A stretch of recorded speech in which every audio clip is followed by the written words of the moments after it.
Hello traders, welcome back to a new video.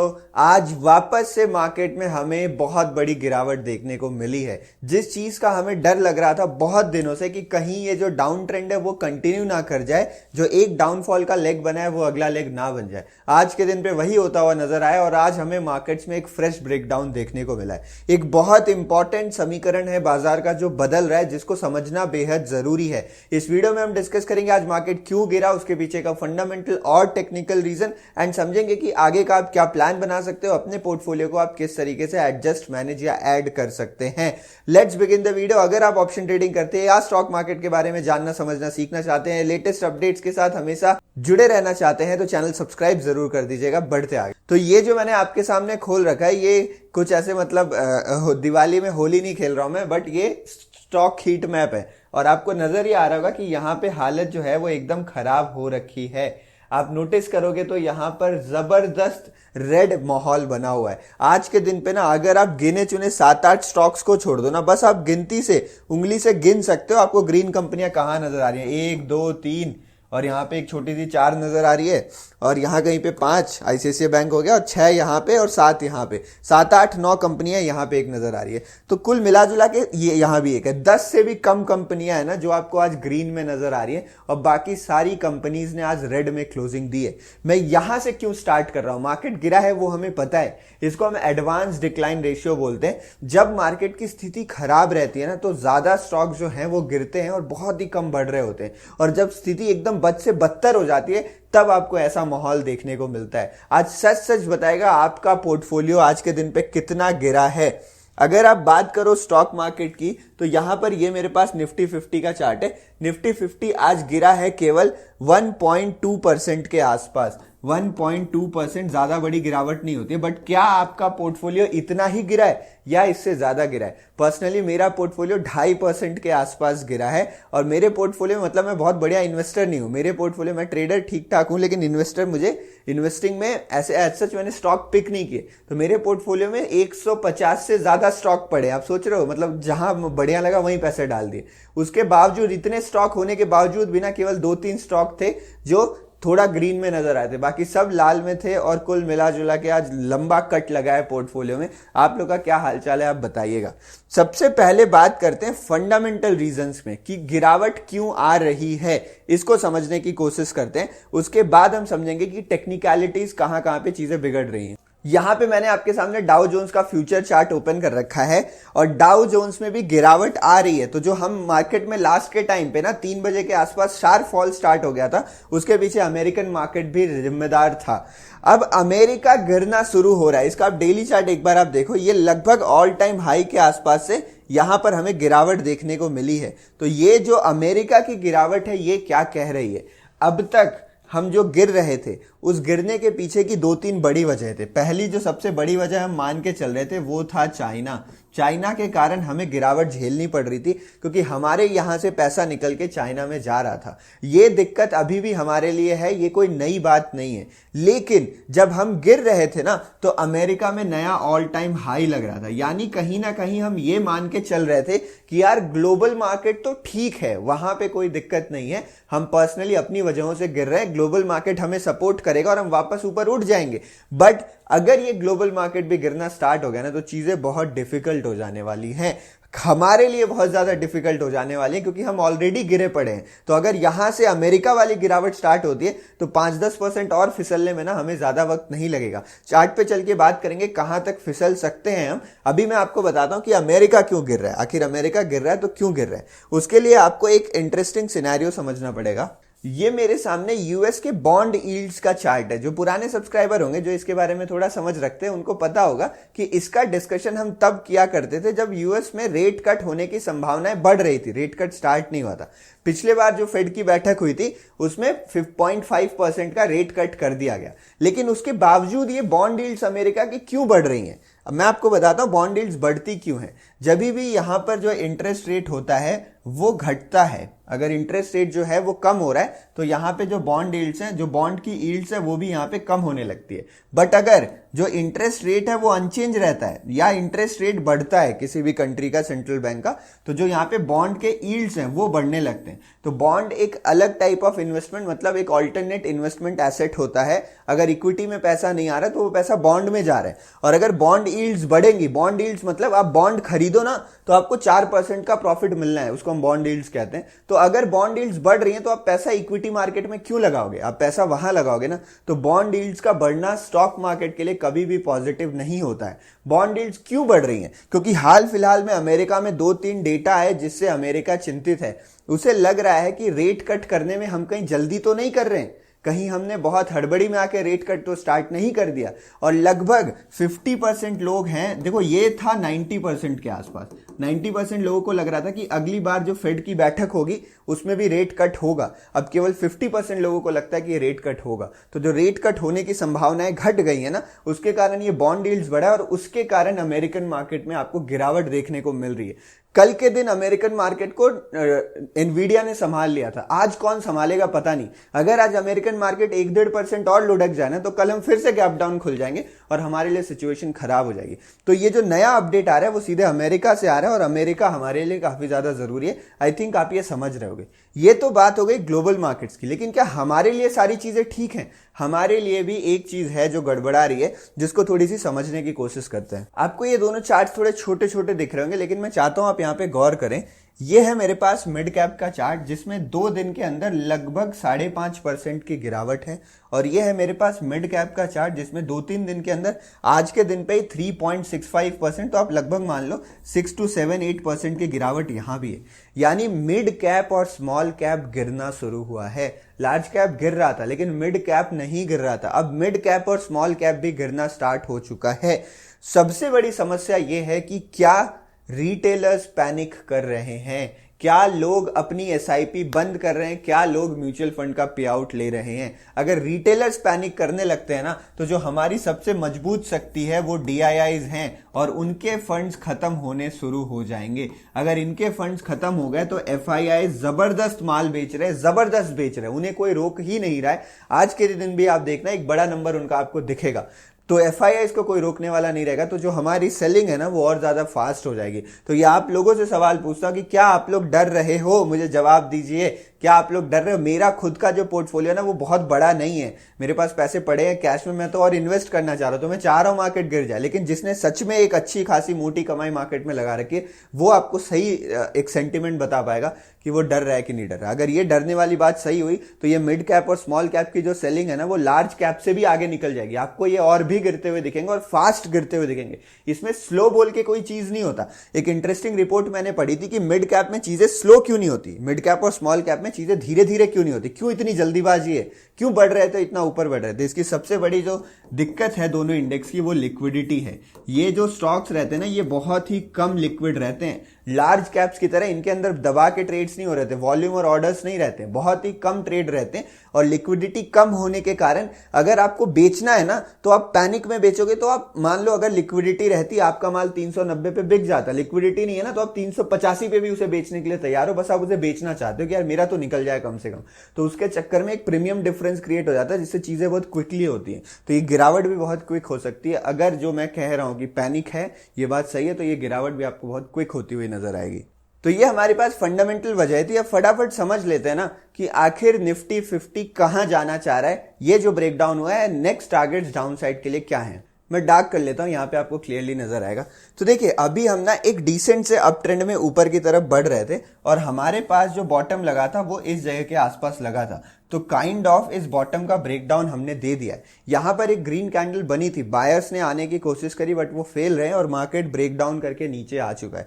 अब ये breakdown 2-3 वजहों के कारण इंपॉर्टेंट हो जाता है। सबसे पहले अगर आप देखोगे तो बॉटम से एक यहाँ पे ट्रेंड लाइन भी आ रही थी, आप इस तरीके से भी इस ट्रेंड लाइन को ड्रॉ कर सकते हो और इस ट्रेंड लाइन का भी आपको ब्रेकडाउन होता हुआ नजर आए। तो ये काफी इंपॉर्टेंट ट्रेंड लाइन थी इस अप ट्रेंड की जो आपको ब्रेकडाउन होती हुई दिख रही है। And second important thing is अगर आप यहाँ पर फिब को ड्रॉ करते हो तो जो फिब का आपके पास गोल्डन जोन वाला एरिया होता है, जो बहुत इंपॉर्टेंट सपोर्ट होता है, जहां मार्केट रुकना चाह रहा था, उसका भी आपको ब्रेकडाउन आता हुआ दिखा है। तो ये बायर्स के लिए ना बहुत बड़ा ब्लो है, जो उन्हें आज दो दो ब्रेकडाउन्स के रूप में मिला है। अब मार्केट जाके कहां रुक सकता है, इस चीज के बारे में अगर आप सोच रहे हो तो मैं आपको बताता हूं कि मार्केट के नीचे के टारगेट्स कहाँ हैं। अगर आप निफ्टी 50 की बात कर रहे हो तो जो नेक्स्ट टारगेट है और बहुत ही ऑब्वियस है, वो है हमारे पास 24,000 का लेवल। मार्केट आपको यहां आता हुआ बहुत आसानी से दिखेगा। 24,000 के बाद नीचे के टारगेट खुलेंगे, लेवल टू लेवल अभी हम जा रहे हैं, बट 24,000 आपको आता हुआ बड़े आसानी से दिख सकता है। ज्यादा दूर है भी नहीं, हम 400 पॉइंट दूर हैं। 400 पॉइंट तो मार्केट कल ही कवर कर सकता है, अगर सच में गैप डाउन ओपन होकर मार्केट टिक गया तो कोई बहुत बड़ी बात नहीं है 24,000 का आना, उतना तो लोग मान के चल रहे हैं। अगर सिचुएशन फिर भी बिगड़ती है तो आप एक चीज नोटिस करो कि ये जो हमारे पास लेवल है 24,000 का, इसके बाद आप यहां पे देखो, आपको कोई डिसेंट सपोर्ट नजर नहीं आएगा। ये इलेक्शन वाली वोलेटिलिटी थी, उसके बाद मार्केट वन वे ऊपर गया हुआ, तो बस इलेक्शन वाले कैंडल का हाई जो है वो 23,000 के आसपास है। अगर 23,000 भी ब्रेकडाउन हो जाता तो फिर मैं ये नीचे के लेवल्स प्लान करके चल रहा हूं, जो कि कहीं ना कहीं 21,500 से लेके 22,000 वाली जोन है। तो इस वाले जोन में हमारे पास कुछ भी खास नहीं है जिसके बेसिस पे हम सपोर्ट ले सकें। अब देखो, ये जो भी मार्केट फॉल की प्रिडिक्शन होती है ना, ये कहीं ना कहीं मेरे हिसाब से यूजलेस होती है अगर मैं आपको एक्शंस ना बताऊं कि आपको करना क्या है। तो ये प्रिडिक्शन तो ठीक है अपनी जगह पे, मार्केट पता है इस लेवल से सपोर्ट लेके भी पूरा घूम सकता है, मार्केट कुछ भी कर सकता है। एज अ ट्रेडर एक फिलोसॉफी जो मैंने बहुत पहले सीखी थी ना, कि आप मार्केट कभी प्रिडिक्ट नहीं कर सकते हो, ना ही आपको पैसे कमाने के लिए मार्केट को प्रिडिक्ट करने की जरूरत है, बिल्कुल भी जरूरत नहीं है। आपको मार्केट के एक्शंस को देखते हुए अपने आप को रिएक्ट करवाना है सही तरीके से, जो आपको लगता है, जो आपने अपने एक्सपीरियंस से सीखा है। फॉर एग्जाम्पल, आज के दिन जब सुबह हम खुले थे ना, तो ये थोड़ा सा अंदेशा था कि मार्केट गिर सकता है। क्यों अंदेशा था? क्योंकि मार्केट ने अपने ग्रीन कैंडल के हाईज को रिस्पेक्ट नहीं किया था और नीचे आके इसने क्लोजिंग दी थी। बट ये मुझे बिल्कुल भी मालूम नहीं था कि मार्केट में एक ब्रेकडाउन देखने मिलेगा और मार्केट पूरा नीचे की तरफ गिर जाएगा। लेकिन जब ब्रेकडाउन आ रहा था तो मैं देख रहा हूं कि ये ब्रेकडाउन आ रहा है, 2:30-3 बजे के आसपास पता चल गया कि ये ब्रेकडाउन आया है। तो यहां पर आप एक डाउन साइड की पोजीशन तो बना सकते थे ना। जस्ट मैं बता रहा हूं, मैंने कोई पोजीशन नहीं बनाई है, तो आपको ये जानना जरूरी नहीं था। सेम इसी तरीके से बता रहा हूं कि आप अपने एक्शंस को समझो कि आपको क्या करने की जरूरत है। 3 टाइप ऑफ लोग इस मार्केट में होंगे, उन तीनों के लिए फटाफट डिस्कस कर लेते हैं। सबसे पहले मैं बात करता हूं ट्रेडर्स के बारे में। अगर आप ट्रेडर हो तो आपको क्या करने की जरूरत है। देखो, 20 नवंबर वाला दिन आपको याद रखना है। इसके 20 दिन पहले और इसके 20 दिन बाद दोनों चीजें आपके लिए काफी जरूरी हैं। आप ज्यादा बड़ी पोजीशन अभी नहीं बना के चल सकते, बट अगर मार्केट गिरता है तो ये ऑप्शन बायर्स के लिए बहुत बढ़िया अपॉर्चुनिटी है। आप डेली ट्रेड करो, आराम से ट्रेड करिए। थोड़ा सा बस ध्यान रखिए कि कहीं ओवर ना, ज्यादा ना चले जाऊं मैं, कि इस चक्कर में कि 20 नवंबर पे चीजें बदल रही हैं, अभी ज्यादा ट्रेड कर लेता, वो नहीं करेंगे। नॉर्मल क्वांटिटी पर कायम रहिए और आप आराम से ट्रेड करिए। एज अ ट्रेडर आपको कोई भी दिक्कत नहीं होनी चाहिए। इंट्राडे ट्रेडर के लिए बढ़िया मार्केट है यार, मार्केट गिर रहा है, मोमेंटम है, दैट्स वेरी गुड, कोई समस्या नहीं है। अगर आप पोजिशनल ट्रेडर हो तो अभी बाय बिल्कुल मत करिए। क्यों पता है? 2.5-3 साल से मार्केट में बुल रन चल रहा है और 2.5-3 साल से मैंने नोटिस करा है कि जो पुट कॉल रेशियो होता है वो कभी भी ना 1 से कम नहीं रहा है, कि 1 से मार्केट का रेशियो जो है एकदम कम हो जाए, वो कभी भी नहीं हुआ है। पीसीआर 1 से कम बहुत कम बार हुआ है इतने लंबे टाइम तक।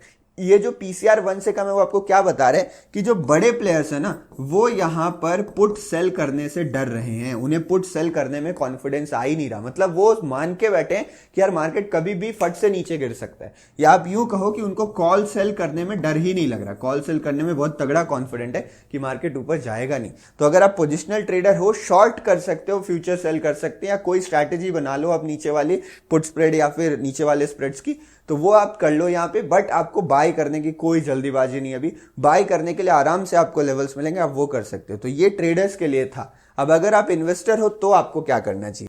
इस समय आपको 2 टाइप ऑफ इन्वेस्टर मार्केट में देखने को मिलेंगे।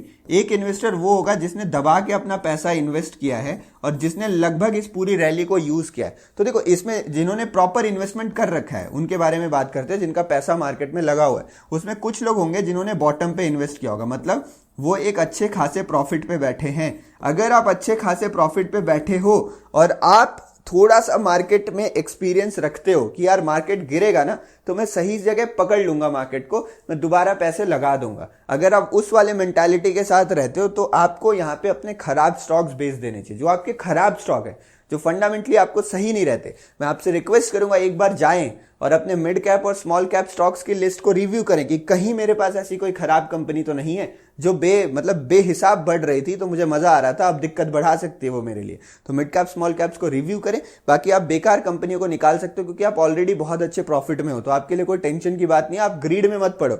साइकोलॉजी स्टॉक मार्केट में ना अभी काम आती है। उधर आपका प्रॉफिट 10 लाख हो रहा था, अभी आपका प्रॉफिट 9,30,000 हो रहा होगा। अगर ये 70,000 आपको दिख रहे हैं ना और इसके लिए बुरा लग रहा है, तो आप ये सोचो आपके हाथ में अभी भी 9,30,000 है, कहीं वो ना चले जाए, तो उस चीज का ध्यान रखिएगा। आपको खराब स्टॉक्स अपने निकाल देने हैं, अच्छे स्टॉक्स को आप होल्ड करके रख सकते हो। अगर आप मान लो लॉन्ग टर्म इन्वेस्टर हो, आपने दबा के इन्वेस्ट किया और आप सच में लॉन्ग टर्म हो, तो आपको छेड़ने की जरूरत नहीं है, बिल्कुल भी छेड़ने की जरूरत नहीं। मार्केट गिरेंगे, मार्केट कवर हो जाएंगे, आपको कोई टेंशन लेने की जरूरत नहीं है। अगर आपको लगता है आप शॉर्ट टर्म हो, बॉटम वगैरह पकड़ लोगे बाद में, तो खराब स्टॉक्स निकाल दीजिए, बाद में ऐड करना होगा कर लेंगे। अगर आप एक ऐसे इन्वेस्टर हो जिसने दबा के पैसा डाला है बट आपने गलत जगह पे पैसा डाल दिया, अब आप लॉस में चल रहे हो, तो उस कंडीशन में आप क्या कर सकते हो? देखो, अब यहां पर इन्वेस्टर वाली बुद्धि आपको क्या कहेगी कि यार रुक जाता हूं, इन्वेस्टिंग में लॉस में क्यों बुक करूं, क्या पता मार्केट 1.5 महीने बाद ऊपर उठ जाए, 2 महीने बाद ऊपर उठ जाए। तो यहां एक बार सवाल लगाए कि जितने पैसे मैंने मार्केट में डाले हैं, क्या मुझे उसकी जरूरत पड़ सकती है और क्या मैंने सच में उसे खराब कंपनियों में लगाया है? क्योंकि अच्छी कंपनियां भी गिर जाती हैं, जब मार्केट क्रैश होता है अच्छी कंपनियां भी गिर जाती हैं। अगर आपकी कंपनियां बढ़िया हैं तो आपको लॉस बुक करने की जरूरत नहीं है, गिवन दैट कि आपको उन पैसों की जरूरत नहीं पड़ेगी। आप एकदम पूरा गले तक नहीं भर गए हो तो उन पैसों की जरूरत नहीं पड़ेगी। आप वेट करो, लॉसेस में मत निकालिए, इंतजार कर लीजिए। खराब कंपनियां हैं, एकदम गले तक आप भरे हुए हो, आपने सब कुछ लगा दिया है, तो इस टाइम आपको अपना स्टॉप लॉस डिसाइड करना पड़ेगा कि इतने लॉस के बाद मैं अपना पोर्टफोलियो काट दूंगा, भले ही कुछ भी हो। एज अ ट्रेडर ना हम डेली ट्रेड करते हैं, हमें आदत पड़ गई है कि यार लॉस काटना है, पर जब इन्वेस्टर की बात करते हैं ना, उन्हें आदत नहीं होती इस चीज की। 2-2.5 साल में इन्वेस्टर्स ने तो लॉस देखा भी नहीं है, तो वो सोचते हैं यार क्या लॉस कट करूं, पड़े रहने देता हूं। नहीं, अगर आपने बहुत ज्यादा पैसे डाल दिए हैं और आपने थोड़ी सी गड़बड़ कर दी है, खराब टाइम है, खराब कंपनियों में डाल दिया, तो वक्त है अपना स्टॉप लॉस डिसाइड करें और वहां से निकलें। ये उनके लिए था जिन्होंने ऑलरेडी पैसा इन्वेस्ट किया हुआ है। जिन लोगों ने पैसा इन्वेस्ट नहीं किया हुआ, उनको क्या करना चाहिए? उनको मैं यही एडवाइस दे रहा हूं कि ये आपके लिए एक अपॉर्चुनिटी है, ये आपके लिए एक अपॉर्चुनिटी है। देखो, बहुत सारे लोगों से मैंने बात की थी और सभी ने कहा था कि मेरे पास बहुत पैसे पड़े हुए हैं, मैं मार्केट में इन्वेस्ट करना चाहता हूं। अब मैं आपसे पूछ रहा हूं कि वो कौन सा लेवल है जहां पर आपको कॉन्फिडेंस आएगा कि आप इन्वेस्ट कर दो?